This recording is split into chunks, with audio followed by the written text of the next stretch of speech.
Om Swastiastu, apa kabar anak-anak? Semoga dalam keadaan sehat. Atas asung kertonugraha Ida Sang Yang Widiwasa, kita bertemu dalam pembelajaran agama Hindu bersama Bu Made.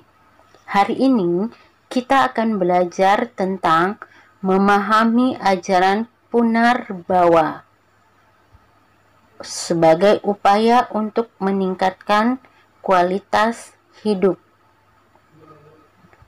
Anak-anak pasti sudah pernah mendengar kata Punarbawa. Benar sekali, Punarbawa adalah kelahiran kembali. Punarbawa sebagai bagian dari Sraddha. Umat Hindu mengenal dasar keyakinan atau kepercayaan yang disebut dengan Panca Sraddha. Siapa yang tahu arti kata panca? Panca itu artinya 5. Jadi ada 5 dasar keyakinan atau kepercayaan umat Hindu. Yang pertama, keyakinan terhadap Tuhan atau Widi Sraddha. Umat Hindu percaya dengan satu Tuhan, tetapi disebut dengan banyak nama dan memiliki berbagai macam wujud. Yang kedua, keyakinan terhadap Atma atau Atma Sraddha. Atma adalah percikan terkecil dari Sang Yang Widi. Atma dalam tubuh atau dalam badan manusia itu disebut dengan Jiwatman. Jadi Atma itu memberikan kehidupan kepada manusia. Yang ketiga, keyakinan terhadap karma pala atau yang disebut dengan karma pala Sraddha. Karma pala adalah akibat dari suatu perbuatan karma. Karma pala dapat digolongkan menjadi 3 bagian. Yang pertama adalah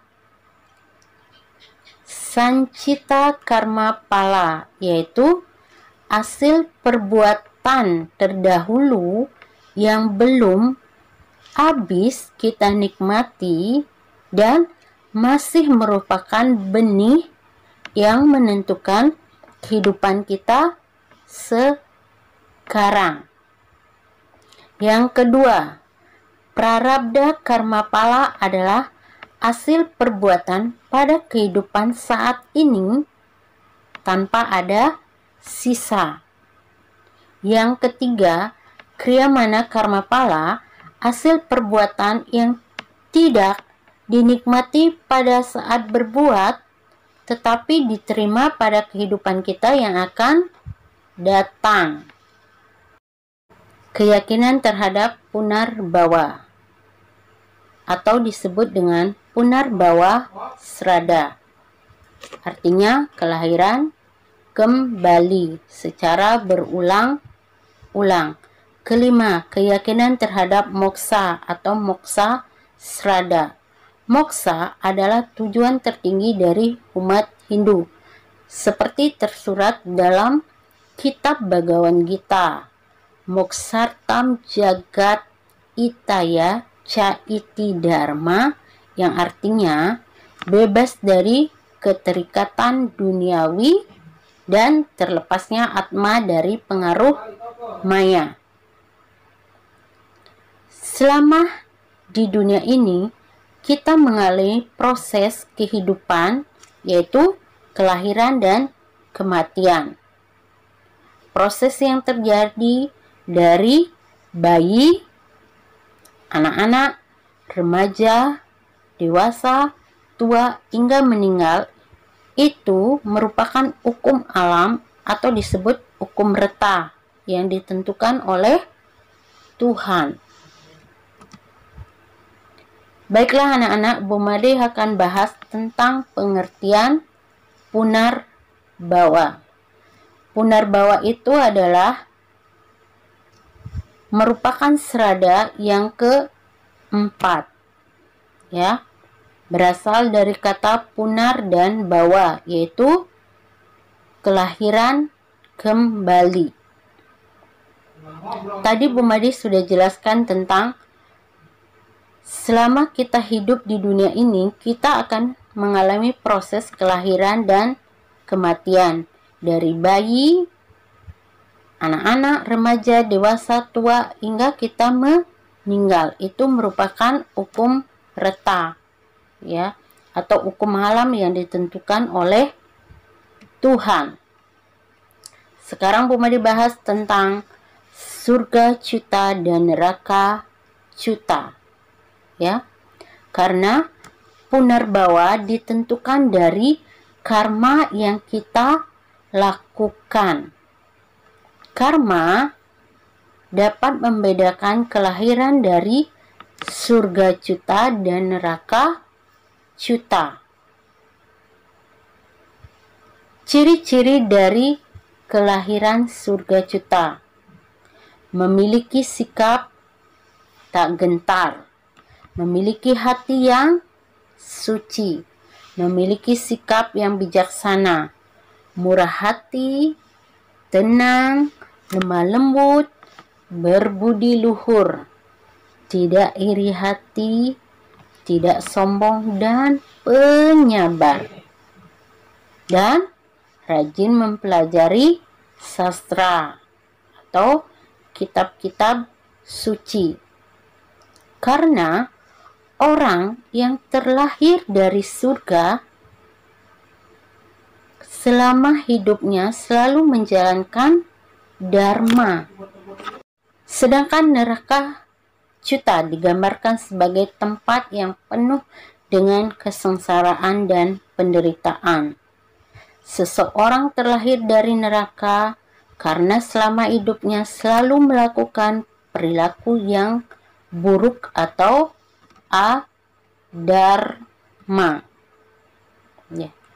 Apa hubungan antara punarbawa dan karma wasana?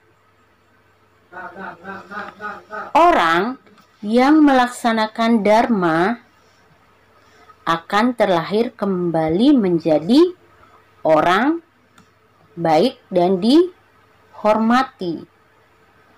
Orang yang tidak pernah belajar dan tidak pernah melaksanakan ajaran agama akan terlahir sebagai manusia yang tidak memiliki kecerdasan. Orang yang sombong, orang yang penuh dengan kebencian akan terlahir menjadi manusia yang hina dan tercela. Orang yang suka mengganggu dan menyakiti orang lain akan terlahir kembali menjadi manusia yang sakitan. Sedangkan orang yang suka membunuh makhluk lain akan terlahir kembali sebagai manusia yang memiliki umur yang pendek. Punarbawa merupakan kesimpulan terhadap karma yang kita lakukan selama kita hidup. Baik atau buruknya karma seseorang menentukan tingkat kehidupan selanjutnya. Pada proses punarbawa, keutamaan terlahir sebagai manusia terdapat dalam kitab Sarasamuscaya 1 Sloka 4 menyebutkan, menjelma menjadi manusia sungguh-sungguh sangat utama. Dengan demikian dapat menolong dirinya dari keadaan sengsara atau kelahiran secara berulang-ulang. Demikianlah keutamaan menjelma menjadi manusia. Baiklah anak-anak, untuk pembelajaran hari ini Bu Made akhiri. Selamat belajar, sampai bertemu di pembelajaran berikutnya. Bu Made ucapkan terima kasih dan Pramo Santi. Om Santi Santi Santi Om.